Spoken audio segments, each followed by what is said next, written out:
Welcome back to Beyond the Helmet. I'm your host, Steve McGrath, and today I get to talk to a Super Bowl champion, none other than the current director of former player engagement and development for Clemson. It's none other than Antoine McClain. How are you doing today, man?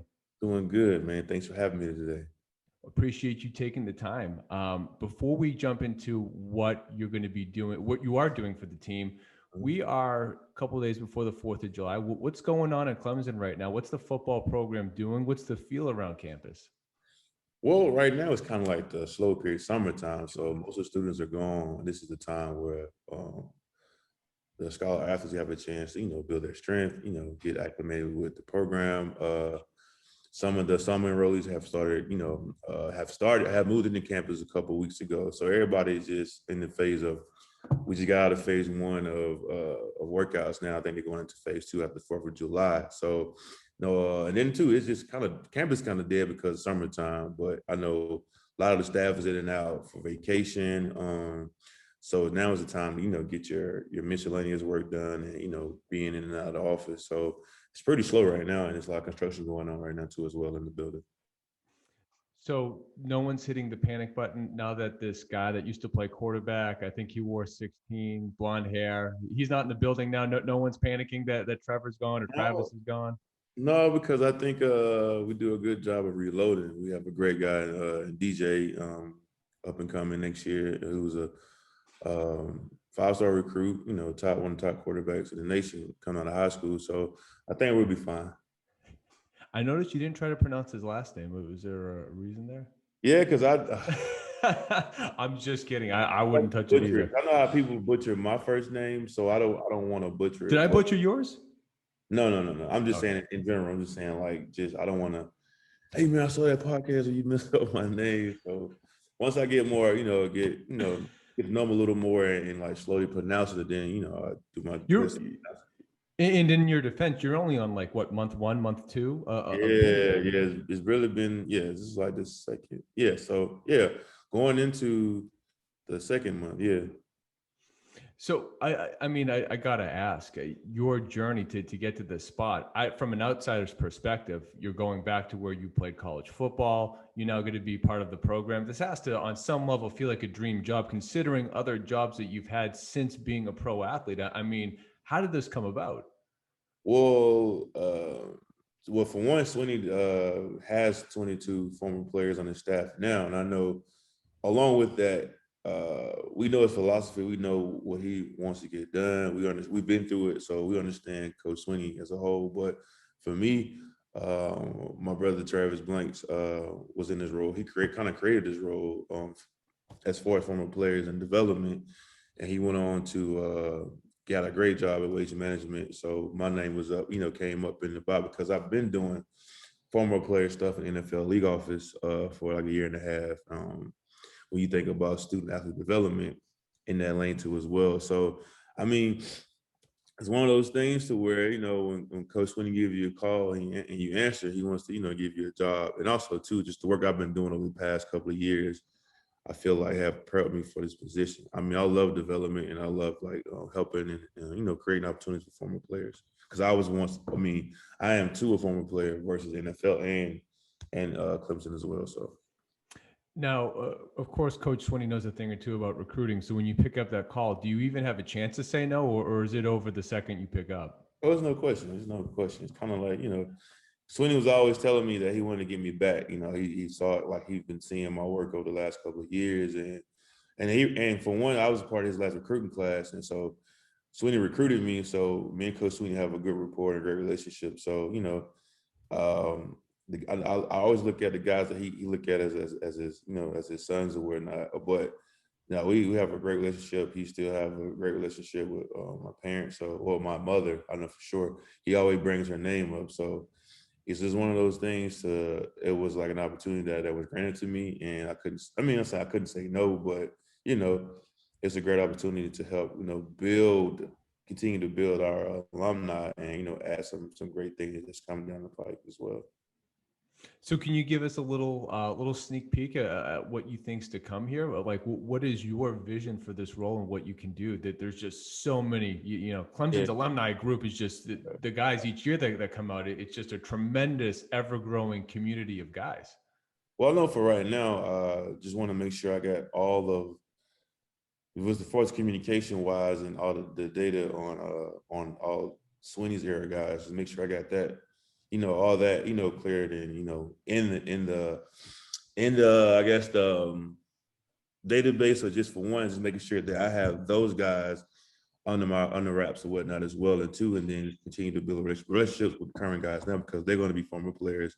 And at the end of the day, man, we just want to celebrate our guys, um, create resources for our guys to expand their brand. Also, too, just keeping them engaged and keeping them in contact with our programming, keeping them engaged with Clemson football as of now. And then, too, just kind of bridge the Swinney's era with, all the other eras, like our 81 Nats championship team, who was the first one to win the Nats championship, guys in the 90s. So just, create that continuity between, former coaches and Swinney's era, and just continue to create resources for our guys now and our former guys. So as far as just stuff that I have planned, just for one, to continue to build our alumni base and create opportunities for us to interact with each other.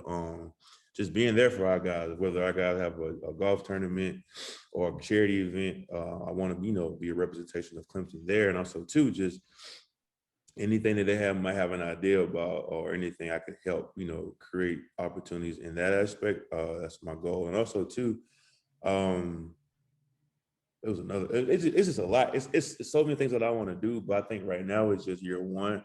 For one, is getting to know the program as it is now, and then two, just being visible as possible, being a big help to anyone that I can now. But then I know year two and year three, I got some great things that'll be coming down the pike. I'm looking forward to seeing it. So I know you're focusing on former players, but for Mhm. current guys, name, image, likeness is obviously a huge, huge thing that the ball, like literally yesterday, just started to get rolling on. Is there anything internally at Clemson, any like discussions or plans to sort of help embrace that, or from the a school's perspective, do you have any thoughts on what these changes are and what they might mean?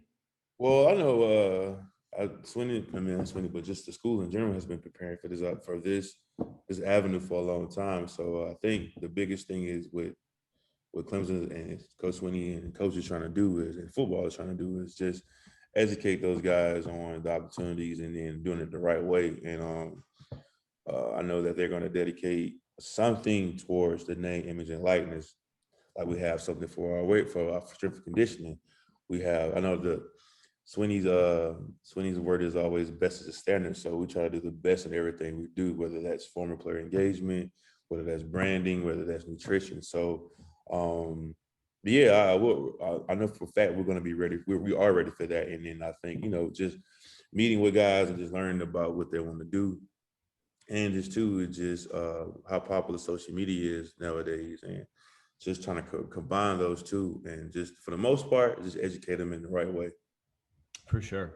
So, I want to talk a little bit about your road to get here. And we kind of touched on it a little bit. You've been, since being an athlete, you've put yourself in a position where you can help other guys that are very much like you, whether former players of a collegiate level or the NFL level, kind of helping them navigate this post athlete space in their life. How did you ultimately decide to want to get into work helping guys sort of transition? Well, when I was with the Ravens, my director of player engagement was Mr. Harry Swain, who was a mentor to me to this day. He did a great job of rearing us into, for one, that what that looks like from coming from college to NFL, and then two, from just being a young man into an actual man, a husband, father, a guy in the community, or just a good person in society as well. Also, too, just helping us, capitalize on our characteristics as far as what we've done thus far to be an athlete, just putting those skills into real life, and just, just thinking being a critical thinker. So, and I always valued his relationship that he had with the guys coming in and out of the program. And then when you leave the team, he does a good job of keeping in contact. And then when I finished playing, I was working at GCU as a enrollment counselor, and we always had like little periodically conversations. And then he was asking me, what did I want to do? And I said, I want your job, not like I want his actual job. I just wanted to be in that field. So he sent me something. He sent me an email.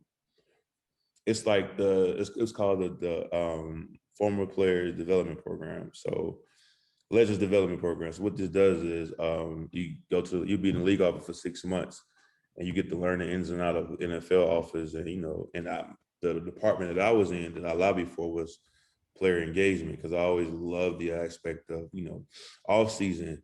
You got all these programs to help us develop our skills outside of football, and just learn about financial literacy, and just before it became a really big thing.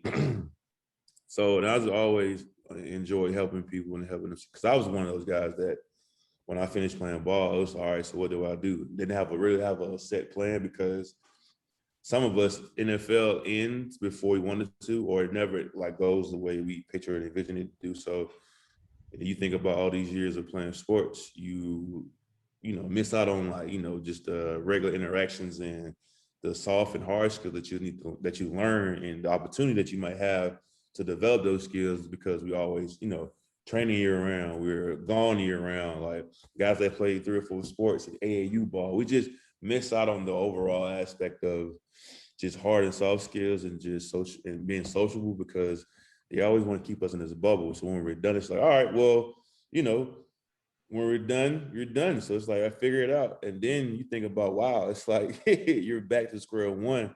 And it's almost at one point where I felt like football just kind of hindered me from a lot of stuff when I finished. But I don't know, God just started me on that path, man. And then when I actually did the work and learning about different aspects of it. So go from the league office, go from a counselor to the league office to an intern at University of Tennessee after the pandemic, in student athlete development, helping all students. And then I actually got hired at UNC Charlotte. Was it April?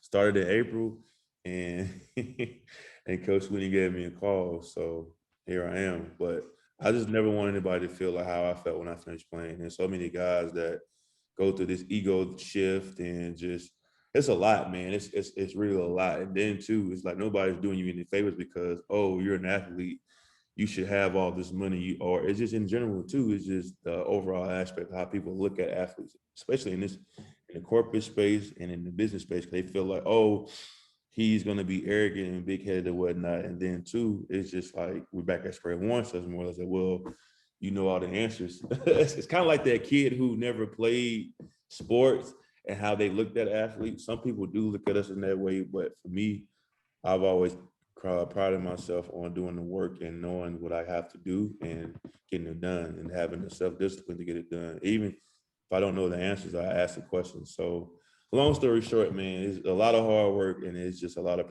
persevering. And then two, just a lot of meeting people and learning. And then two, is just having the heart for it.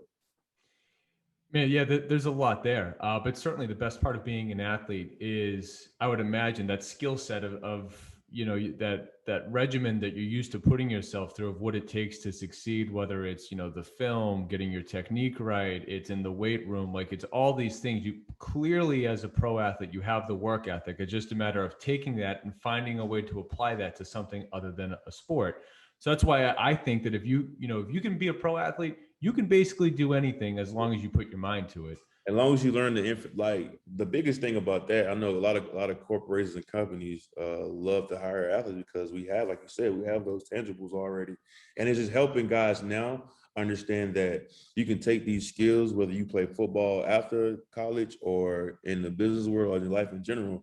You have these intangible skills because you're working on time management, you have critical thinking skills, you have you can think on your feet. You have all these attributes. It's just like, like you're saying, like, how do I apply this to real life? So I know here at Power Journey, with the 5th quarter and our See You in Life skills, they do a great job of helping those guys understand those for one, giving them tools, and for two, showing how to use those tools versus just in football. And, so, but yeah, man, it's always good to, help guys now understand the transferable skills. Now, I got to ask you about something that you had, speaking of social media on your bio, disciple of righteousness. So what does that mean to you?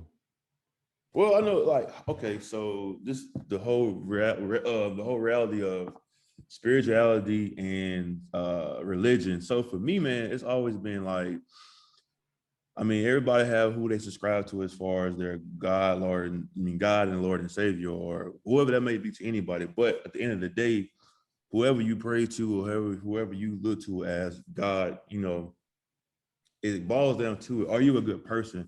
You can do all this stuff and go do all these mission trips or service trips, or you can pray and read the Bible or the Quran, or all these things. But like at the end of the day, are you a good person? To me, it's about integrity.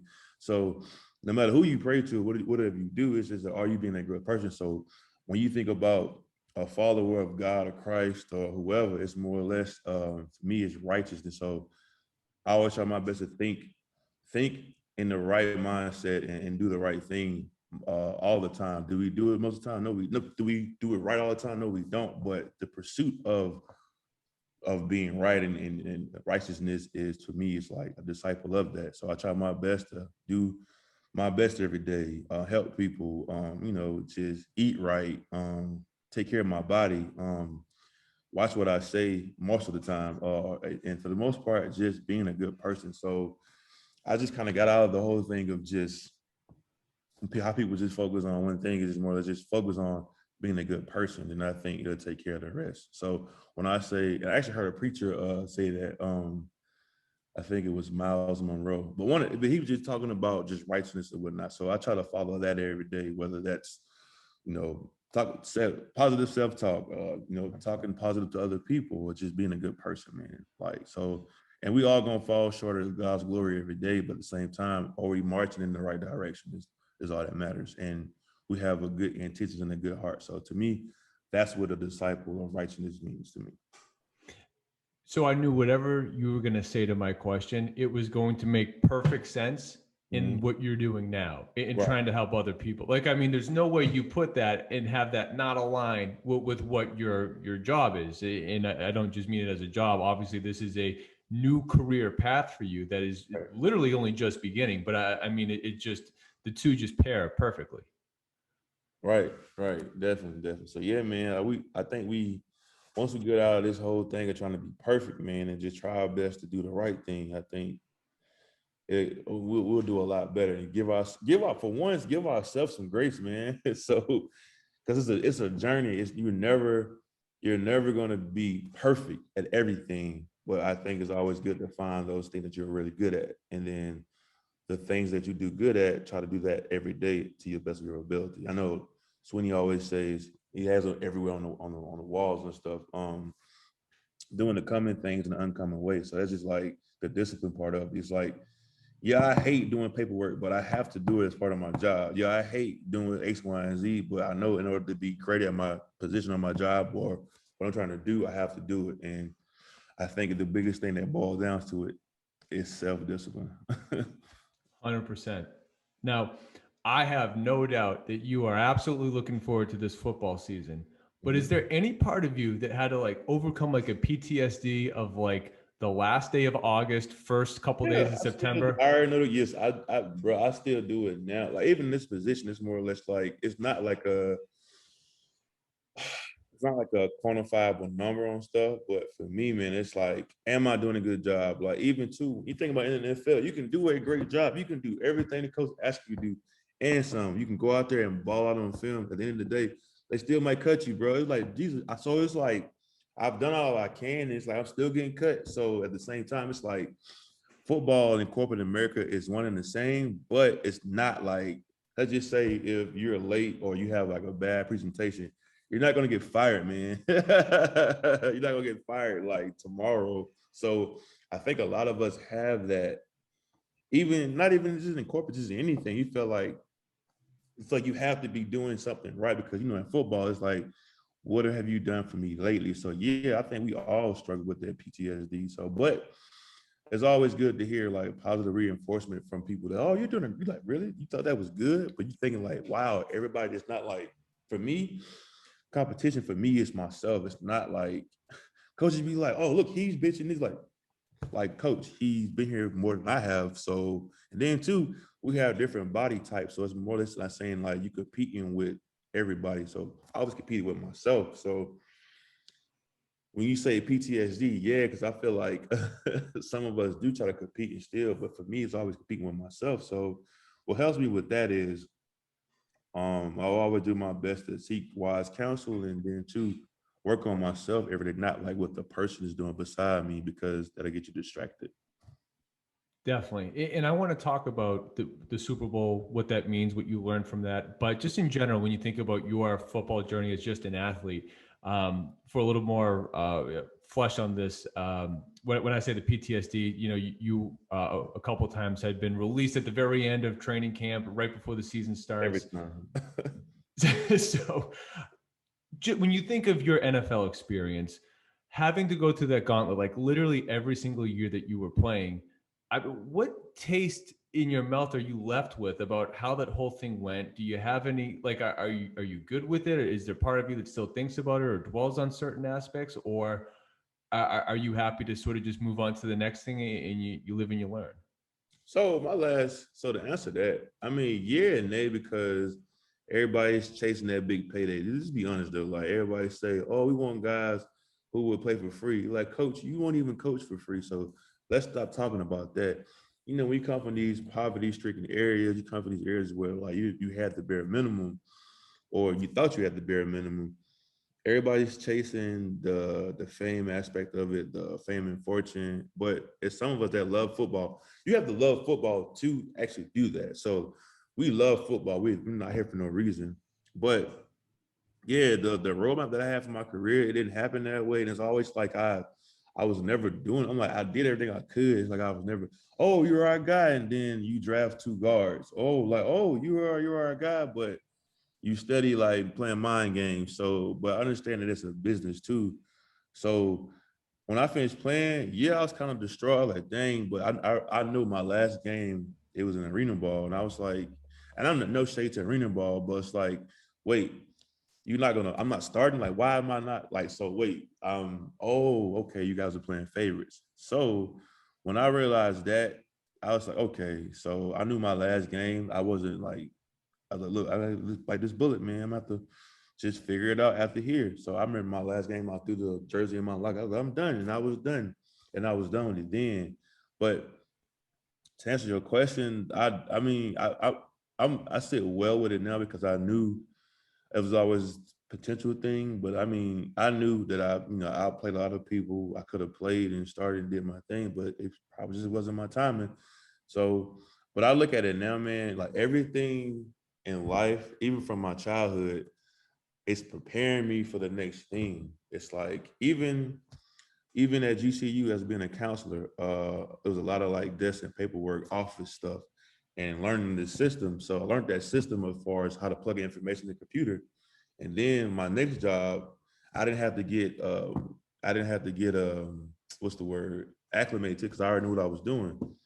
And then now it's like all those books I read, all those days I'm crying and praying and still working hard, all those days where I'm just, putting my head in and working. It's like all that stuff led up to this moment. So I understand how to counsel a guy who's worried about, man, they're gonna cut me tomorrow, how to help shift his mind, his process, or it's just when a guy's having a bad day at practice, how to go consolidate that guy and counsel that guy, or So I think all the hardships and the why me's is helping me to counsel guys to this day, and women too, or just people in general. So Of course. yeah, I was kind of salty about it because I know people play favorites and just how the cards are lined up, but now, man, it's like all of that was for a reason, and I'm not hurting for anything. So, I mean, I'm blessed right now, brother. So it helps me to counsel guys. Definitely. So I do want to specifically get into your Super Bowl experience Okay. because I mean you can say anyone could say, oh, wow, you only did A, B, and C, and you never did X, Y, and Z. It's like, well, you were an undrafted guy that made the team, even if you were on the practice squad or whatever. I mean, you went from like basically the NFL overall picking 200, like 60 some odd guys before you, and you still beat out how many of them to not Yeah, just be. yeah. I even outplayed. Even you think about that, being an undrafted guy, I was in the league for 5 years, and I outplayed some of the highest drafted guys in that class. So whatever. So what did it? I don't want to phrase this like what did it mean to you, but like your rookie year, the team wins the Super Bowl. Like what? I know that at that point you don't really have much of a frame of reference because it's the only NFL experience you have. But when you think back now on the bulk of everything you saw afterwards, what was it about that team, that coach, that ownership group? What was sort of that recipe outside of having guys like Ray Lewis and studs on the team? What made them successful? Like what were you able to take from that and sort of take with you in anything else that you were able to do? Hard work from one. That's like hard work, but those guys were, and they were smart, and they knew they was gonna win Super Bowl that year. They knew it. We knew it. We all knew it. I was happy enough. Okay, cool. I'm coming here. I had my choice of 3 teams.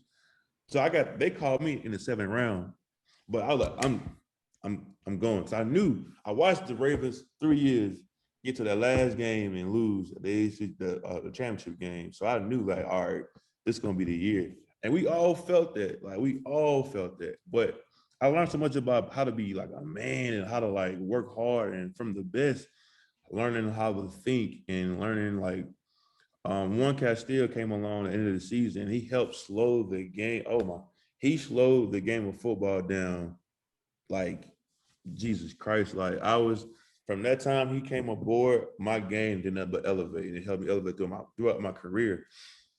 But it's just the attitude. Those guys knew they was gonna win. We it was like 5-2 before our bye week. But we we just knew it when even Ray Lewis got hurt. Oh, he'll be back. We did what we had to do. And when he came back, we never looked back, and we knew it. We knew it like from day one when they shut the doors and said, "These are our guys. These are our 63 guys."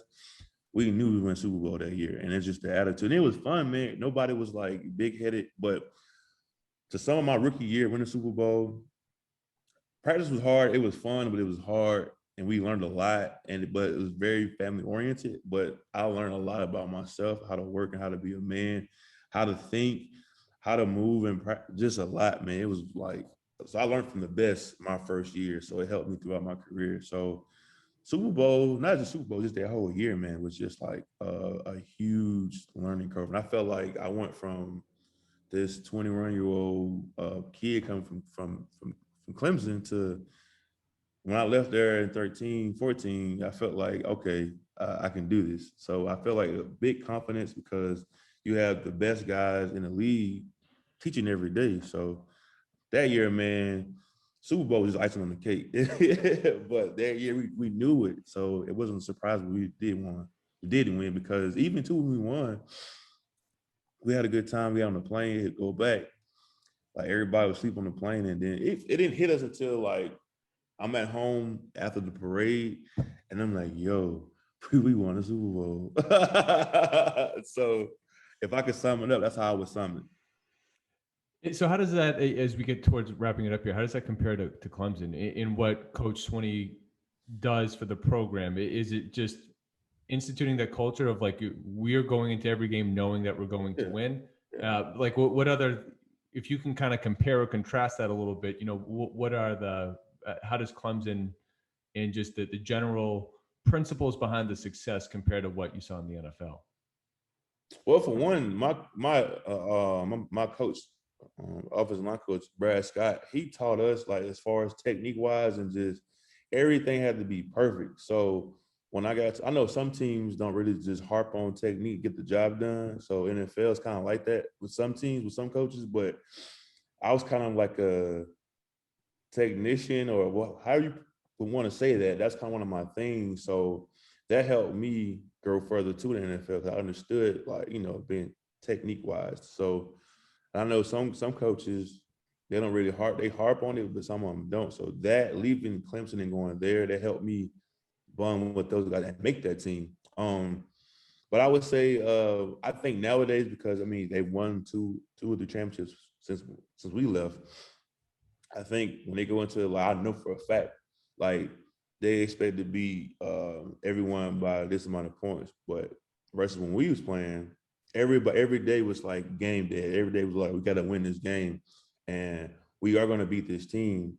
Now I think it's more or less that it was expected when we played, but like I think it's like more or less that we're going to versus we expect to win. So I would say, but when you think about Clemson and NFL, you think about it's one of the greatest experiences of my life as far as the atmosphere and just playing in a stadium 100,000 people every Saturday versus playing in NFL stadiums.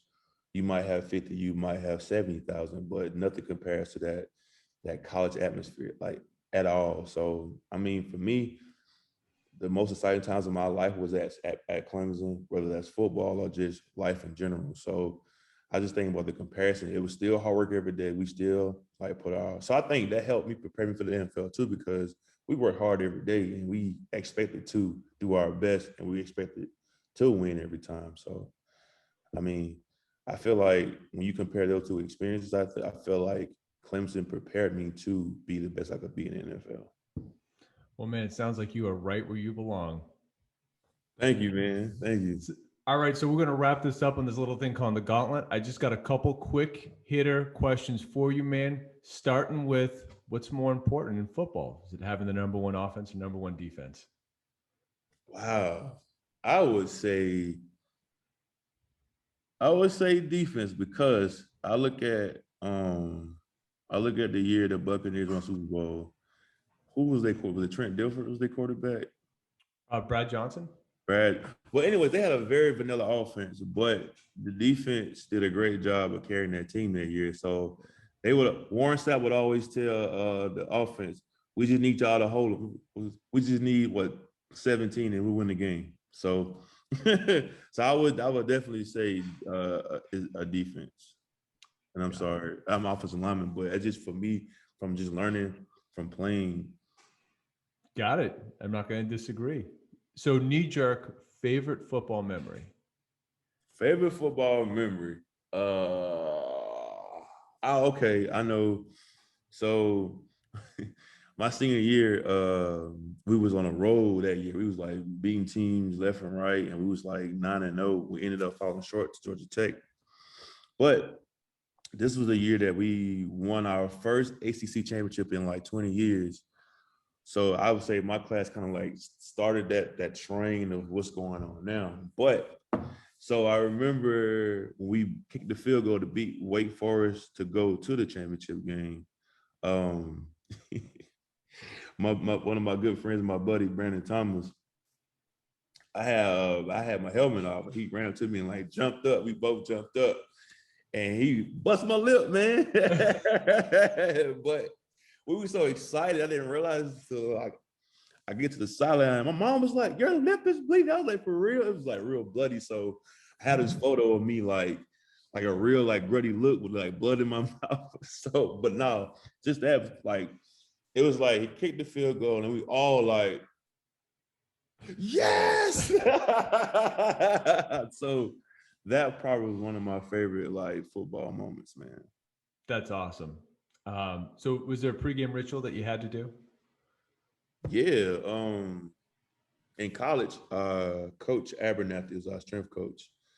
And he would come and like, stretch us out before the game and like pop everybody's backs and stuff. So I had to have that before every game. And also too, I would have to drink my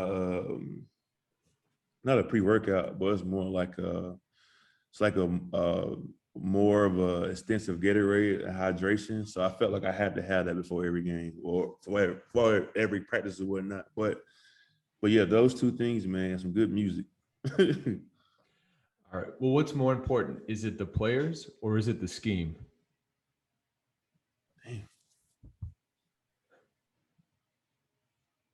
I would say players, because you got to have players to make the scheme work or I wouldn't say scheme. I don't like scheme. I know it's part of the game nowadays, but I would say you got to have the players to make the scheme work or the plays work. So I would say players. There's no right or wrong answer to that. That's I would say players. I just like to talk mine out why I think that way, but I would say the players are. Well, man, as we wrap this up, I like to leave this on my favorite question, man. Just given everything that you've been able to persevere through to, be a highly touted high school recruit, to play at one of the best universities, have an NFL career, be where you're sitting today. What's the one best piece of advice that you'd give to a young teenage kid that looks up to you and says, "Hey, man, how do I get there?" Well, I would say for one, work on. I would say for one, know what you want to do, or like have an idea what you want to do, and don't be afraid to try those things on the off season. And I would say trust. I would say also too, definitely work hard in the small things. And I would say when you asking God, or you praying for something, or you trying to work hard to move towards something, you have to believe it's going to happen, whether you think it's going to happen or not. Because when you aim for what they say, you aim for the moon, you fall back on the stars. So I would say those things. I would say work hard, man. Just ask questions, find a mentor, and just believe that whatever you're trying to do, research it and understand all avenues of it, and try your best to make those, and set some goals and make those things. Work hard to make those happen, because that'll keep you on the straight and narrow. And always ask questions, and always be curious, and do your research. And then other than that, if you have that knowledge, you'll know where you're going and what you're working for. And I was just when you praying and you moving, just be definite, and just move like it's going to happen. There you go. Antoine, where can everyone find you on social media? I am at MacLife256 on social media. And I want to explain that too. Everybody said, "Oh, MacLife it's my last name," because everybody calls me Big Mac. So, and I was always a fan of the MacLife magazine that talks about all the Mac products. And then also too, Mac stands for motivated and committed living in favor every day. So MacLife256. I'm on Twitter at MacLife256, LinkedIn, and Facebook. There you have it. Antoine, Big Mac, thank you so much for taking the time, man. Thank you for having me, sir.